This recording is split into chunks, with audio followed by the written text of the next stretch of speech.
cosas. Y Señor, así conociéndote, conocer tu camino, tu voluntad, tu carácter y todo lo que tú deseas y esperas de nosotros. Sabemos, Señor, que tu palabra es espiritual y hay que discernirla espiritualmente. Por eso, Señor, pedimos tu ayuda en este día para que esta palabra pueda dar su fruto en cada una de nuestras vidas. Lo pedimos en el nombre de Jesús. Amén. Amén. Pueden tomar sus asientos.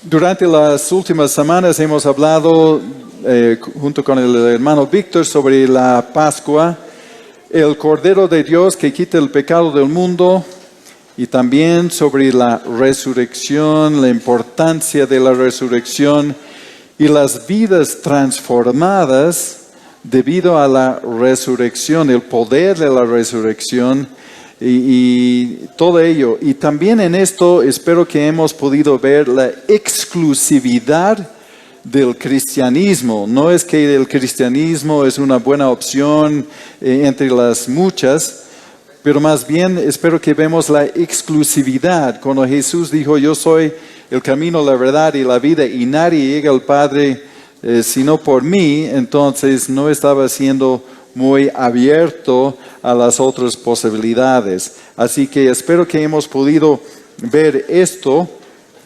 Y hoy quiero compartir algo sobre el propósito. ¿Por qué Cristo sufrió todo esto? ¿Por qué vino para hacer esto? Y muchos ya tenemos una respuesta en nuestra mente, pero quisiera que vemos esto un poco más profundamente. Son más de 300 profecías del Antiguo Testamento que hablan exactamente de cómo será el Mesías, aquel que vendrá para ser el Salvador de la humanidad. Y entonces está bastante señalado y cumplidas todas esas profecías en Cristo Jesús. Y la probabilidad de que uno puede cumplir exactamente las profecías desde Génesis 3:15, desde 7,000 años y más atrás, bueno, algunos hacen la matemática y tienen una cantidad de ceros, la probabilidad de 1 en 1 con 28 ceros, he visto hasta con 200 ceros, o sea, la probabilidad de que uno podía venir tantos años después para cumplir a la letra todas esas profecías es prácticamente solo, de hecho, por un milagro, ¿no? Y quiero llevarles a una porción de la Escritura que los judíos utilizan y es más el camino o el instrumento que llama a la atención a los judíos para reconocer a Jesús como el Mesías. Y eso es Isaías 53, pero antes hablar del 52, versículo 7, donde nos pone en el contexto del Salvador. Isaías 52, 7 dice, cuán hermosos son sobre los montes los pies del que trae alegres nuevas o buenas nuevas, del que anuncia la paz, del que trae nuevas del bien, de que publica salvación, del que dice a Sión, tu Dios reina. Es el contexto, está hablando de las buenas nuevas, el evangelio, la salvación y el Salvador prometido. Y dice en esto que todas las naciones y todos los confines de la tierra verán la salvación de Dios nuestro. O que mi siervo, es como el título que le da, el siervo sufriente, en esto, mi siervo será prosperado, será engrandecido y exaltado y será puesto muy en alto. Está hablando del Mesías. Entonces, eso es el capítulo 52 y cuando llegamos al capítulo 53, y voy a leer todo el capítulo por su importancia, es una descripción del Salvador y su sufrimiento como Mesías. Isaías 53, 1 al, creo que 12, ¿no? 12. ¿Quién ha creído a nuestro anuncio? ¿Y sobre quién se ha manifestado el brazo de Jehová? ¿Subirá cual renuevo delante de él? Y como raíz de tierra seca, no hay parecer en él, ni hermosura. Le veremos, mas sin atractivo para que le deseamos.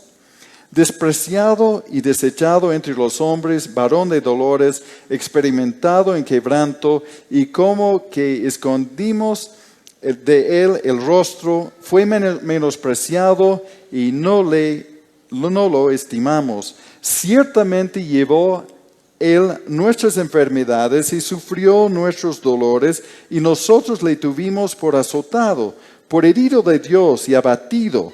Mas el herido fue por nuestras rebeliones, mas él, herido fue por nuestras rebeliones, molido por nuestros pecados. El castigo de nuestra paz fue sobre él, y por su llaga fuimos nosotros curados. Todos nosotros nos descarriamos como ovejas, cada cual se apartó por su camino, mas Jehová cargó en él el pecado de todos nosotros. Angustiado él y afligido, no abrió su boca. Como cordero fue llevado al matadero, y como oveja durante de sus trasquiladores enmudeció y no abrió su boca. Por cárcel y por juicio fue quitado, y su generación, ¿quién la contará? Porque fue cortado de la tierra de los vivientes, y por la rebelión de mi pueblo fue herido. Y se dispuso con los impíos su sepultura, mas con los ricos fue en su muerte, aunque nunca hizo maldad, ni hubo engaño en su boca. Con todo eso, Jehová quiso quebrantarlo, sujetándole a padecimiento, cuando haya puesto su vida en expiación por el pecado, verá linaje, vivirá por largos días, y la voluntad de Jehová será en su mano prosperada. Verá el fruto de la aflicción de su alma y quedará satisfecho. Por su conocimiento justificará mi siervo justo a muchos, y llevará las iniquidades de ellos. Por tanto, yo le daré parte con los grandes, y con los fuertes repartirá despojos, por cuanto derramó su vida hasta la muerte, y fue contado con los pecadores, habiendo él llevado el pecado de muchos y orado por los transgresores. Aquí una descripción como 800 años antes de la venida, del nacimiento de Cristo por medio de la Virgen María. Entonces, de su concepción milagroso. Entonces, antes de su venida, de su humanidad, está hablando de él de una manera muy clara. Y si tiene una Biblia, probablemente la mayoría de las Biblias tienen referencias donde pueden ver en este pequeño capítulo cuántas de estas profecías o de todo esto, donde se encuentran en el Nuevo Testamento, para ir comparando, para ver cómo Cristo cumplió todo esto. Hablando de todo su sufrimiento y la razón por la cual, muerto por nuestras iniquidades, el pueblo rebelde, y Él dio su vida para llevar el pecado de muchos. Entonces, ahí habla claro de Él. Y lo que quiero ver en eso es lo que dice en el 11, verá el fruto de la aflicción de su alma y quedará satisfecho. Quedará satisfecho, el fruto de la aflicción de su alma. Y de esto queremos compartir. El título del mensaje es el gozo de su aflicción, porque ha llevado el pecado de muchos. Y vamos a ver cuál fue el propósito. ¿Por qué esto? ¿Por qué el Cordero de Dios que quita el pecado del mundo? ¿Por qué la importancia de la resurrección y de saber sin lugar a duda que Jesucristo es el Señor y Salvador? El cristianismo es el único camino porque el cristianismo abraza a Jesús como Señor y Salvador. Si saltamos a Hebreos capítulo 12, 1 y 2, nos dice, por tanto, nosotros también teniendo en derredor nuestro tan grande nube de testigos, despojémonos de todo peso y del pecado que nos asedia y corramos con paciencia la carrera que tenemos por delante. Puestos los ojos en Jesús, el autor y consumador de la fe, el cual por el gozo puesto delante de él, sufrió la cruz, menospreciando el oprobio, y se sentó a la diestra del trono de Dios. ¿Qué está haciendo el Señor aquí? ¿Por qué puede decir algo que parece medio raro aquí? El gozo puesto delante de él, por el gozo puesto delante de él, sufrió la cruz. Gozo, cruz. No me parece que deben compartir la misma oración. Gozo puesto delante de él, sufrió la cruz. ¿Y por qué sufrió la cruz? ¿Qué estaba haciendo? ¿Por qué él habla de ver el fruto de su aflicción y fue satisfecho de todo lo que ha sufrido? ¿Por qué satisfecho el fruto de su aflicción? ¿Por qué el gozo puesto delante, por el gozo puesto delante, él sufrió la cruz? Y eso les voy a llevar a Apocalipsis capítulo 5, versículos 8 al 10 y después al capítulo 7. Dice en Apocalipsis 5, 8, y cuando hubo tomado el libro, el Cordero, los 4 seres vivientes y los 24 ancianos se postraron delante del Cordero, Cristo. Todos tenían arpas y copas de oro llenas de incienso, que son las oraciones de los santos, y cantaban un nuevo cántico diciendo, digno eres de tomar el libro y abrir sus sellos, porque tú fuiste inmolado y con tu sangre nos has redimido para Dios de todo linaje y lengua y pueblo y nación, y nos ha hecho para nuestro Dios reyes y sacerdotes, y reinaremos sobre la tierra. El fruto de su aflicción era de llevar el pecado de muchos para que el ser hombre y mujer pecador podía ser habilitado para estar presente en esta reunión. En esta reunión. Y si vemos Apocalipsis 7, 9 y 10, 7 versículos 9 y 10 dice, después de esto miré, Juan hablando, y he aquí una multitud la cual nadie podía contar, de todas naciones y tribus y pueblos y lenguas, que estaba delante del trono y en la presencia del Cordero, vestidos de ropas blancas y con palmas en las manos, y clamaron a gran voz, diciendo, la salvación pertenece a nuestro Dios, que está sentado en el trono y al Cordero. Cuando Jesús estaba contento, el gozo fue puesto delante de él estaba viendo esto. Cuando habla del gozo que fue puesto delante de él, cuando habla del fruto de su aflicción y quedó satisfecho, está hablando de esto. Está hablando de esto, de que delante de él una gran multitud. Para los que están enredados con los 144,000 que serán salvos y esa locura, ¿no? Está hablando, uno puede contar hasta 144,000. Entonces aquí dice una gran multitud, la cual nadie podía contar, y todas naciones, de todas las naciones, tribus y pueblos y lenguas que estaban delante del trono en la presencia del Cordero, vestidos de ropas blancas y con palmas en las manos, y clamaban a gran voz diciendo, la salvación pertenece a nuestro Dios que está sentado en el trono y al Cordero. Eso es el gozo de su aflicción. Por eso pagó el precio por nosotros. Por eso sufrió la cruz. Por eso no negó esta posibilidad de redimirnos con su sangre, por su sufrimiento, a favor de nosotros. Y nosotros podemos estar en esta reunión, ¿no? En esta reunión donde estamos delante de Él, alabándole a Él, clamando a gran voz, diciendo que la salvación pertenece a nuestro Dios que está sentado en el trono y el Cordero. Alabándole a Él, eso estaba viendo. Eso es el fin. No quiere decir que no debemos hacer nada en esta vida, que tiene un propósito de nosotros, pero eso fue el gozo de su aflicción. Por eso lo hizo. El fruto de su aflicción, el gozo puesto delante de Él, por este gozo puesto delante de Él, sufrió la cruz.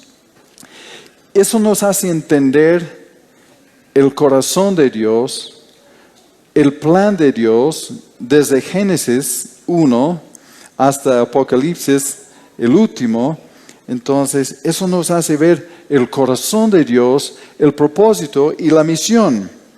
Y Cristo preparó un grupo de discípulos por 3 años para meterles en este proyecto, para alcanzar a cientos de millones de personas para que estén delante del trono alabando al Señor de toda lengua, nación y pueblo, ¿no?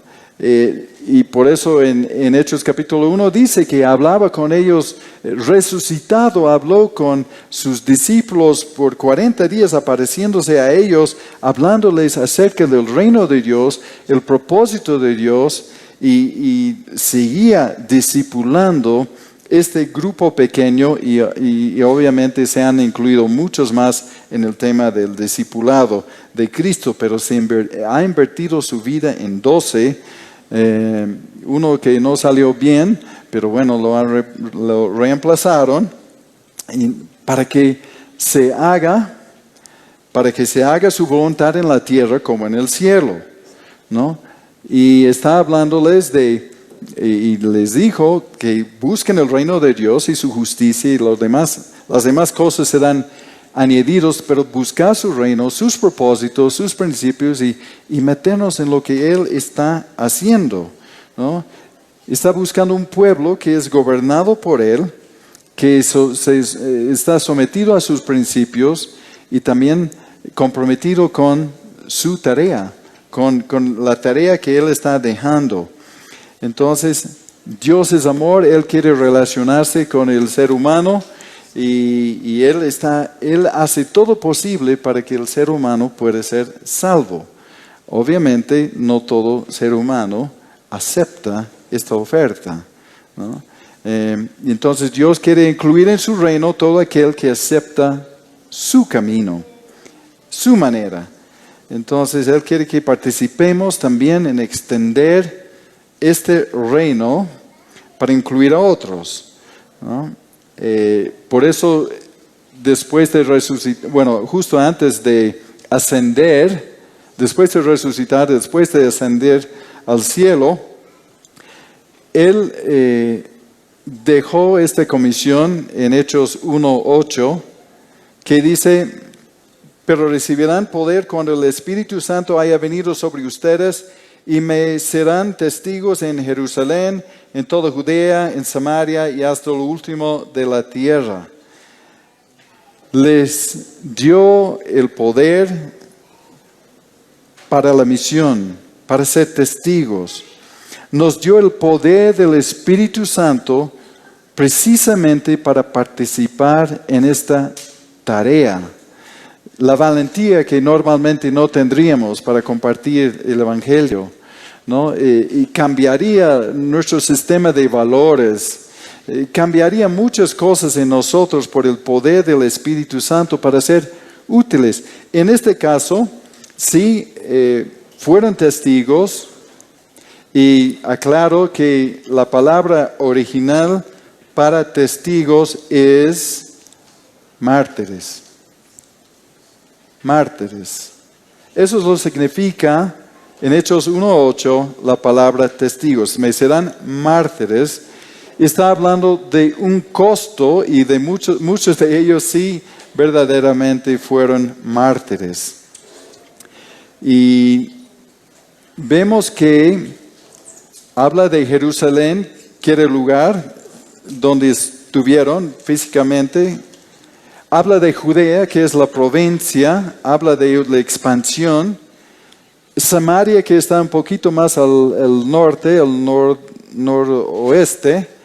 Y después habla del último de la tierra. Y podemos ver, si uno estudia el libro de Hechos, que Jerusalén han abarcado en los primeros 7 capítulos a Judea y Samaria en capítulos 8 a 12 y a todas las naciones conocidas en ese tiempo en versículos 13 al 28. Entonces, pero trabajaban ellos en todos los lugares simultáneamente. Porque por eso algunos dicen, no, mi Jerusalén es la paz, entonces alcanzaremos toda la paz, entonces pensaremos en Judea, en ir más allá. Pero no, ellos trabajaban en esas regiones simultáneamente. Y es interesante como, si vemos la historia en Hechos, como en los primeros capítulos estaban muy cómodos en Jerusalén. Y no querían moverse. Y por eso en los círculos misioneros siempre dicen, bueno, si no cumplen el Hechos capítulo 1:8, Dios te va a regalar Hechos capítulo 8:1. Y capítulo 8:1 habla de la persecución de la iglesia que propulsó la iglesia a cumplir su misión. Y Pablo ha sido un gran instrumento de Dios antes de ser cristiano para la obra del Señor, porque gracias a Pablo y la persecución de la iglesia, los hermanos, los cristianos comenzaron a cumplir su tarea de esparcerse por todo lado y llevar el evangelio donde fueron. Entonces, es importante la importancia de la tarea, y Dios quería hacer su tarea y así lo hizo. El Señor, antes de ascender al cielo, también dijo en Juan 20, versículo 21, dijo a sus discípulos, presentándose a ellos, resucitado, dijo luego Jesús, les dijo otra vez, paz a ustedes. Como el Padre me envió a mí, así yo los envío a ustedes. Les dio esta comisión, les ha preparado para esto por 3 años y les dio la capacidad, ha dicho, bueno, mejor que me vaya porque así envió el Espíritu Santo y Él te va a ayudar a hacer esta tarea. Bueno, ¿cómo sucede? ¿Cómo el Señor está viendo el avance de esta tarea? Y podemos ver en Mateo 13, donde está lleno de parábolas sobre el reino de Dios. Mateo 13:31, una parábola sobre el grano de mostaza. Y cuando vemos esta parábola, dice otra parábola. En el 13:31, otra parábola les refirió diciendo, el reino de los cielos es semejante al grano de mostaza que un hombre tomó y sembró en un campo, y el cual a la verdad es la más pequeña de todas las semillas, pero cuando ha crecido es la mayor de las hortalizas, y se hace árbol, de tal manera que vienen las aves del cielo y hacen nidos en sus ramas. Yo sé que hay interpretaciones de esto y la palabra que sigue de un sentido negativo, pero esto no encajaría en el contexto del mensaje de Cristo en todo este grupo de parábolas. Entonces, el grano de mostaza es muy pequeño, no es el más pequeño, pero es un ejemplo que nos está dando de algo realmente muy pequeño que crece en algo grande. Y esta parábola nos debe ofrecer esperanza y promete grandes resultados de pequeños comienzos. Jesús alentaba a sus discípulos a meterse en esta tarea gigante, imposible en realidad, imposible para ellos. Y este pequeño grupo de personas poco probables para ser candidatos para cambiar el mundo y comenzar un movimiento mundial, Dios los utiliza. Porque Dios utiliza lo que parece necio para avergonzar lo que parece sabio, y también Dios utiliza lo débil para avergonzar lo que parece fuerte. Así dice en 1 Corintios 1:27, que dice, sino que lo necio del mundo escogió Dios para avergonzar a los sabios, y lo débil del mundo escogió Dios para avergonzar a lo fuerte. Dios utiliza esos humildes comienzos para hacer cosas grandes, y eso nos debe infundir esperanza, ¿no? Y esa parábola que continúa alentando a los discípulos hoy, eso debe alentarnos a nosotros hoy, que la misión que tenemos para continuar lo que el Señor está haciendo, a veces parece tan abrumador, tan grande, tan imposible, pero podemos ver en esta parábola que los pequeños comienzos y los pequeños esfuerzos de muchos puede mucho, ¿no? La misión parece demasiado grande y lleno de obstáculos, pero Jesús también promete el poder de Dios para hacer todo esto posible. Cuando hablamos del arbusto de mostaza, esto en Palestina puede crecer hasta como 3 a 5 metros de una pequeña semilla, muy grande en comparación con su comienzo. La semilla pequeña y en lo que se convierte. De hecho, Jesús está llamándolo un árbol. No es un arbusto, pero Jesús lo llama un árbol. Así es su apariencia. Entonces, nuevamente para recalcar eso, que Dios utiliza pequeños comienzos, ¿no? Como utilizó un bebé en un pesebre, como utilizó la pequeña nación de Israel, como utilizó un pueblo insignificante y un judío en un pueblo insignificante de Nazaret, como Dios utilizó una cruz como para lanzar algo grande, y utilizó una docena de discípulos que no parecían muy comprometedores, no muy comprometedor, ¿no?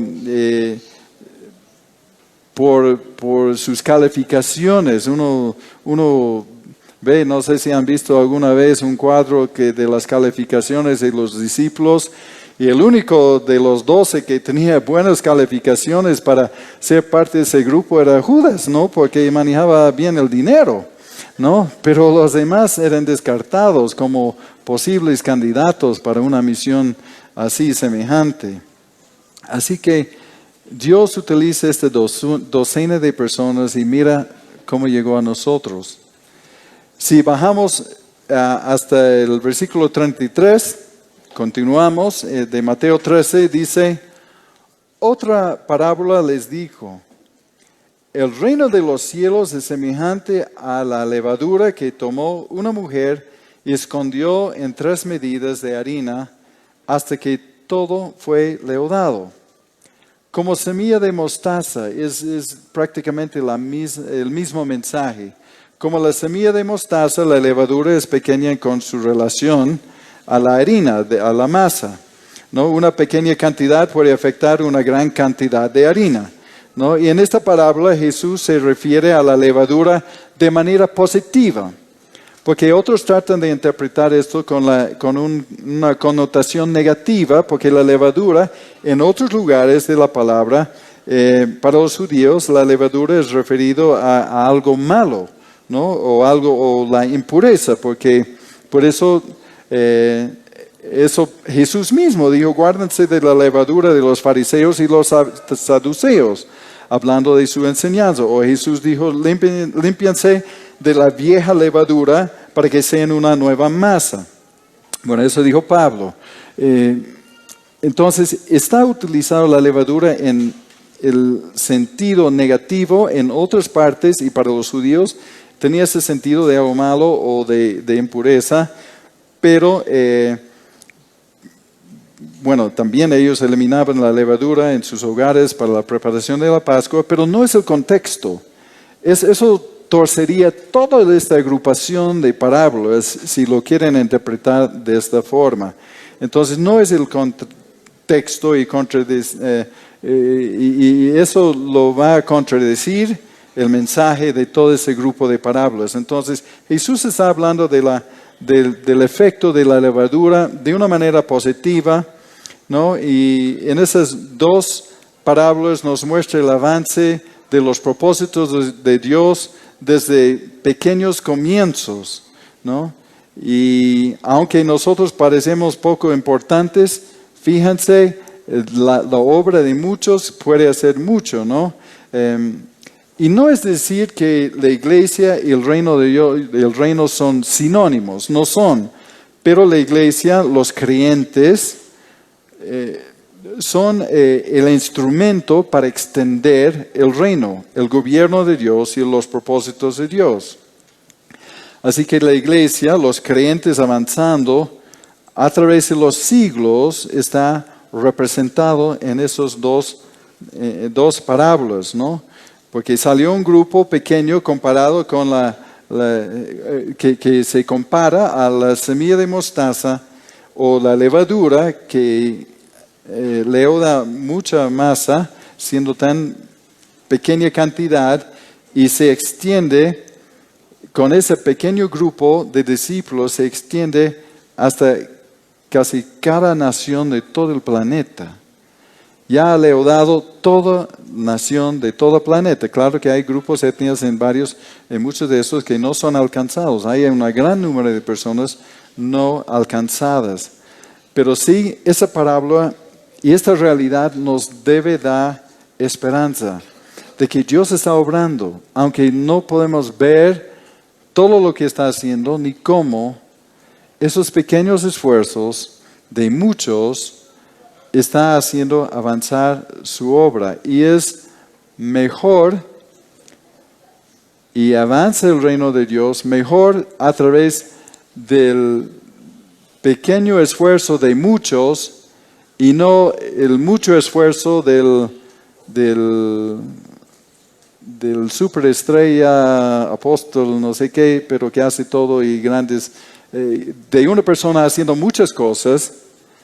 Mejor el reino de Dios avanza con, como dice en Efesios 4, por 16, creo que por 16, de la obra particular de cada miembro, ¿no?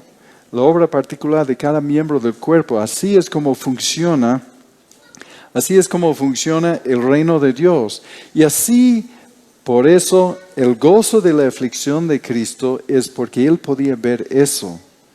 Porque Él quiere ver esta reunión en el cielo. Él está viendo en parte, no estamos ahí todavía nosotros, pero estaremos tarde o temprano.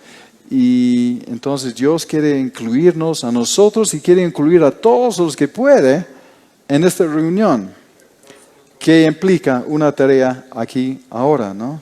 Entonces, eso nos debe dar esperanza de que lo que estamos haciendo no es en vano, ¿no? De que los propósitos de Dios se cumplen. Dios es confiable, podemos confiar en sus promesas. Podemos confiar en lo que Él está haciendo, aunque como cantamos esta mañana, aunque no podemos ver lo que estás haciendo, ¿no? Confío, ¿no? Y esas parábolas sugieren que el verdadero poder del reino de Dios se encuentra en los pequeños esfuerzos de muchos, ¿no? Como la visita al hospital, de reunión entre semana en un grupo pequeño, el pequeño esfuerzo de muchos, ¿no? Y no el gran esfuerzo de una celebridad, ¿no? Entonces, durante los últimos 2000 años había mucha oposición y persecución a este plan y propósito de Dios. Fíjense en el Imperio Romano que oponía tanto el cristianismo y ellos hicieron todo posible para apagar y eliminar el cristianismo. ¿Y en qué ha quedado? Solo aparece en ruinas y en libros de la historia, su grandeza, ¿no? Y la iglesia sigue avanzando y la gente sigue cantando en alabanzas al Señor por todo el mundo. O el comunismo, que intentó casi un siglo tratando de exterminar a la iglesia, pero colapsó. Aunque hay grupos que quieren resucitar esto, pero nunca ha funcionado, no está funcionando y nunca funcionará, ¿no? Pero colapsó y los cristianos construyen iglesias sobre sus ruinas, ¿no? Me acuerdo de que, ¿quién era? Stalin, que estaba con todo su proyecto de eliminar el cristianismo y del lugar donde él declaraba eso, ya es un instituto bíblico. Entonces, no funcionó su plan. Han habido muchos intentos de destruir el cristianismo y eliminar la Biblia. Pero lo único que he hecho, por ejemplo, en la China, y lo único que hace crecer más el cristianismo, y la persecución hace crecer el cristianismo con personas realmente comprometidas, dispuestas a dar su vida por eso, ¿no? Entonces, por la persecución, solamente eso ayudó para multiplicar a la iglesia. No han podido, ¿no? Jesús dijo, yo edificaré mi iglesia y las puertas del Hades no prevalecerán contra ella. Jesús está edificando su iglesia, somos parte. Esta reunión hoy día es parte de esto, es una de los pequeños esfuerzos para ser parte de lo que es el gozo de la aflicción, el gozo puesto delante del Señor, y por eso sufrió la cruz. Por eso estamos aquí hoy día haciendo nuestra parte, estamos aprendiendo algo más, estamos avanzando de una manera, a veces como el crecimiento de la semilla, silencioso, pero ya el fruto es garantizado. Así que esas parábolas nos alientan a participar en ese plan de Dios, en eso que causó tanto gozo al Señor. Porque Jesús dijo en su intercesión al Padre en Juan 17:20, dijo, mas no ruego solamente por estos, hablando de sus discípulos cercanos, sino también por los que han de creer en mí por la palabra de ellos. Entonces hubo la expectativa de que esta multiplicación sería pasado de persona a persona. Y que muchos han de creer. Jesús está intercediendo por nosotros, porque ahí nos toca de los que hemos creído por la palabra de ellos.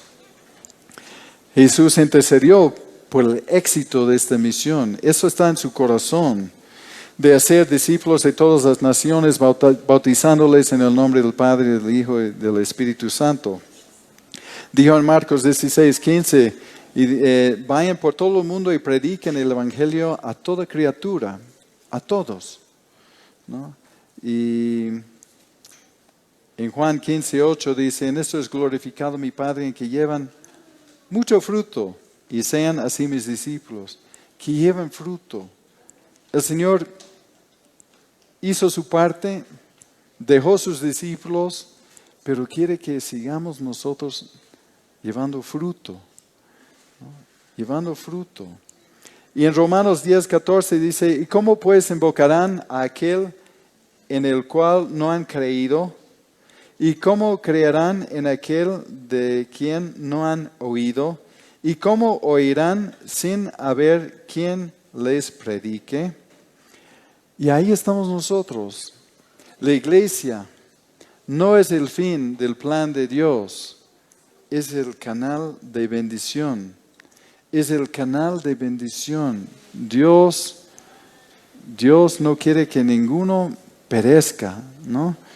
En Ezequiel 18:32 dice, ciertamente yo no quiero que la muerte del que muere, dice el Señor Dios, arrepiéntense y vivan. El Señor no quiere que la gente se pierda, ¿no? Por eso nos dice que no desea que ninguno perezca, ¿no? Entonces, cuando Jesús salió y dio esta gran comisión, no era una idea del último momento. No fue una idea del último momento. Desde Génesis 1, Dios está obrando un plan intencional para la salvación del mundo. No quiere decir que todos van a ser salvos. No estamos hablando del universalismo, ¿no? No estamos diciendo que Dios va a salvar a todos. Dios quisiera que todos fueran salvos, ¿no? Y en eso no soy calvinista. Pero Jesús no vino para dejar una institución. Jesús vino para crear un movimiento donde participemos cada uno de nosotros. Y ese plan es intencional, no es una idea del último momento de, por si acaso voy a ascender al cielo, entonces, ¿por qué no se ocupan de esa tarea de predicar el Evangelio a todo? No, era el plan desde el principio. Era el plan dado a Abraham, ¿no? Te bendeciré y tú serás bendición. Entonces, nosotros hemos sido bendecidos y debemos ser bendición. Debemos ser bendición. Y Jesús comenzó con una docena de candidatos improbables para impactar el mundo y se convirtió en una multitud de mártires. Muchos han dado su vida para que tengamos nosotros el Evangelio. Muchos creyentes han sufrido mucha pérdida de sus bienes y de muchas otras cosas por el Evangelio. Un alto precio ha sido pagado para hacernos llegar el mensaje. Por eso estamos aquí hoy, porque otros han pagado el precio por nosotros. Y si ellos fueron indiferentes a través de los siglos y han dicho, bueno, no, hasta aquí nomás, yo soy salvo, voy al cielo y listo, no hubiera llegado. Pero sabemos que eso sí es el plan de Dios, eso es lo que Dios estaba trabajando. Dios podría haber utilizado ángeles para convencer el mundo del camino, la verdad y la vida, a Jesucristo. Y los ángeles harían un trabajo un poco más convincente que nosotros. Pero Dios no escogió los ángeles para hacerlo, ha escogido lo humilde, como ha escogido sus discípulos y también, mira, ha pensado en nosotros, ¿no? Entonces, Dios tiene este plan. Y si Dios, y eso he dicho un par de veces, si Dios hubiera querido solamente hacernos llegar al cielo, hubiéramos haber nacido en el cielo, así ahorrando un montón de problemas. Pero entonces Dios quiso dejarnos aquí en el mundo, no quitarnos del mundo, el mundo hablando del sistema de principios y valores en contra de la voluntad y valores de Dios. Pero Dios ha escogido dejarnos en este mundo donde está operando Satanás, donde el mal existe, donde el mal reina en muchos lugares, para hacer luz. Y es un tiempo temporal, es un peregrinaje, ¿no? Para llegar a la otra meta, de estar con Él para siempre y sin todos esos problemas. Entonces, Dios escogió tú y yo como candidatos poco probables para participar en este ministerio, en esta misión, ¿no? Entonces, debemos ver si vamos a participar y hacer nuestra parte, ¿no? Y debemos tomar pasos y debemos hablar con nuestros familiares y amigos y compañeros y pedir a Dios la fuerza, la ayuda, la sabiduría para poder hacerlo, porque sabemos que tenemos un mensaje que el mundo no quiere. Sabemos que tenemos un mundo que, bueno, el mundo no desea porque el mundo no quiere un Señor sobre sus vidas. El mundo está bastante contento de ser el Señor de sus propias vidas y decir que hay otro Señor mejor que tú, eso causa rechazo, ¿no? De decir a alguien que, bueno, estás en pecado y estás en serios problemas con el Señor, eso no es muy popular, ¿no? Y hay que ver la gracia como... que Dios nos dé la gracia como para compartir el mensaje del Evangelio, las malas noticias para poder aceptar las buenas, ¿no?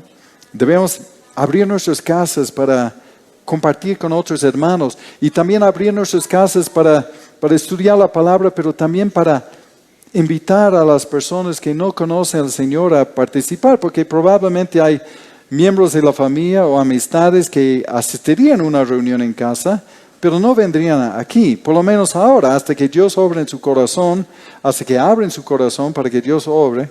Entonces no vendrán aquí, pero sí irían a su casa para tomar un té y para ver la Biblia, ¿no? A veces la gente tiene interés en las cosas espirituales, pero lo que no tiene interés en la iglesia por el mal ejemplo que ha dado a algunos, especialmente los que tienen medios de comunicación, sobre el tema de prosperidad y todo eso y el abuso del control y todo lo demás. Pero puede ser, ¿no? Puede ser nuestra participación esa, ¿no? Entonces, por el gozo puesto delante de Jesús, sufrió la cruz y nos dejó una tarea, ¿no? Y debemos ver nuestras reuniones, aún el día domingo, de una forma distinta. Debemos ver las reuniones del domingo como un curso de capacitación, de prepararnos para la obra del ministerio, no digamos de ser oyentes pasivos. No hay esta figura en la Biblia, por si acaso, ¿no? Pero debemos capacitarnos para tener una participación más efectiva. Escuchar la palabra con la idea de que debo investigar esto, debo entender esto. Por eso tenemos los versículos y uno puede volver a veces usamos demasiados versículos, pero es para que uno pueda agarrar eso y estudiarlo y tener por lo menos algo más para estudiar. Pero debemos escuchar con la idea de que yo tengo que repetir esto a alguien. Porque de muchos temas y textos y versículos podemos decir, ya lo sé. El Evangelio, ya lo sé. Pero la pregunta es, ¿puedes compartirlo con otro? ¿Puedes articularlo? Y eso está ayudando mucho a la iglesia en hogar. Los hermanos testifican de que ya pueden articular mejor lo que creen, pueden compartir lo que creen con otros, les está facilitando a soltar la lengua, de poder pensar, razonar un poco mejor, tener respuestas, y por eso es importante para nuestra participación, no solamente decir, ya lo sé, esa palabra ya de memoria, pero podemos compartir el sentido original con alguien. Eso es el tema, no de que ya lo sé, ya escuché. La cosa es que puedo repetirlo, puedo pasarlo, puedo instruir a otra persona en eso, ¿no? Entonces, eso es importante. Y ese texto es para animarnos, para alentarnos de estar conscientes de esta misión encomendada y entender de que no es insignificante nuestra participación. Y por eso decimos que en eso ayudaría mucho la iglesia en hogar. Eso no es suficiente el domingo. Si esta reunión es el total de participación de su cristianismo durante toda la semana, no es suficiente. Así que con eso